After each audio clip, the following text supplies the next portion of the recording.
புதுக்கோட்டை வடமலாப்பூர் ஜல்லிக்கட்டு போட்டியில் காளையை தழுவிய இளைஞரோடு காளை வளர்ப்பவர்கள் வாக்குவாதத்தில் ஈடுபட்டு தாக்குதல் நடத்தியதால் அசாதாரண சூழல் நிலவியது. விவரங்களை செய்தியாளர் முத்துப்பழம்பதியிடம் கேட்கலாம். முத்துப்பழம்பதி, இந்த இருதரப்பும் வாக்குவாதத்தில் ஈடுபட என்ன காரணம், என்ன பிரச்சனைங்க? திலகவதி, வடமலாப்பூர் ஜல்லிக்கட்டுல இன்று காலை முதலே வாடிவாசலிருந்து காளைகள் ஒவ்வொன்றாக அவிழ்க்கப்பட்டு வருகிறது. காளைகளை வீரர்கள் போட்டி போட்டுக்கொண்டு அடக்கி வர்றாங்க. இப்ப அப்படி ஒரு காளை வாடிவாசலில் அவிழ்க்கப்பட்ட நிலையில அந்த காளையை திருவப்பூரை சேர்ந்த மாரி என்ற இளைஞர் லாபமாக பிடித்தார். பிடித்த போது அந்த காளையை அழைத்து வந்த நபர்கள் அந்த இளைஞரை தாக்கினார்.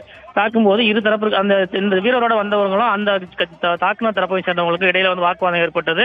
தொடர்ந்து விழா கமிட்டியினர் அவங்கள மைக்ல அலௌன்ஸ் பண்ணி பேச்சுவார்த்தை நடத்தி அவர் கலந்து போக அறிவித்தாங்க. அப்புறம் காவல்துறையும் அந்த தாக்கிய நபர்களை அழைத்து சென்றாங்க.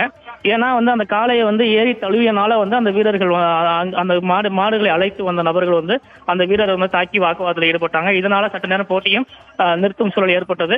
அதன் பின்பு போலீசாரும் விழா கமிட்டியும் சமாதானம் செய்து அந்த வீரரை தாக்கிய நபர்கள் அழைத்து சென்றாங்க. அதன் பின்பு மீண்டும் போட்டி நடைபெற்று வருகிறது.